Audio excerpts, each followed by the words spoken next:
আসসালামু আলাইকুম ভিউয়ার্স, আজকে দেখাচ্ছি আপনি কিভাবে এই ধরনের একটা ডোকে আপনি রোজ শেপে করবেন। বিভিন্ন শেপে, এটা রোজ শেপ না বললেও এটা ফুলের শেপ হবে। এখন আপনি সাধারণত পুলি পিঠাকে আপনি জাস্ট ট্রায়াঙ্গেল শেপে করা হয়, কিন্তু এটা অনেক ডিজাইন করা যেতে পারে। আপনি নারকেল দিয়ে জাস্ট একদিক থেকে এটাকে ক্লোজ করে দিতে থাকুন। এখানে ছোট ছোট যে হাত দিয়ে ধরে রাখছেন ওটা একটা ডিজাইন হবে।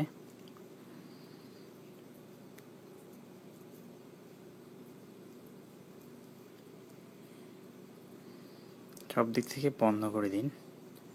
বন্ধ করলেন, মাঝখানে এটাকে একটু চাপ দিয়ে দিন। সেটা আবার ফুলে উঠছে, ডিজাইন হবে। এই জায়গাতে আপনি যেখানে চাপ দিলেন ঠিক ওখানে একটু আবার ফুড কালার থাকলে ফুড কালার, অথবা আপনি একটু অন্য কোনো যেমন স্ট্রবেরি একটু দিতে পারেন। এখানে একটু ফুড কালার দিয়ে দিলেন। এটা হবে অয়েলে ফ্রাই করতে পারেন, ভেজিটেবল অয়েল ফ্রাই করবেন, অথবা আপনি এটাকে কিন্তু বয়েলও করতে পারেন, যেভাবে আপনি করেন, বা ভাপা করতে পারেন, আপনি স্টিমে করতে পারেন। সন্দেশের মধ্যে ডিজাইন হবে।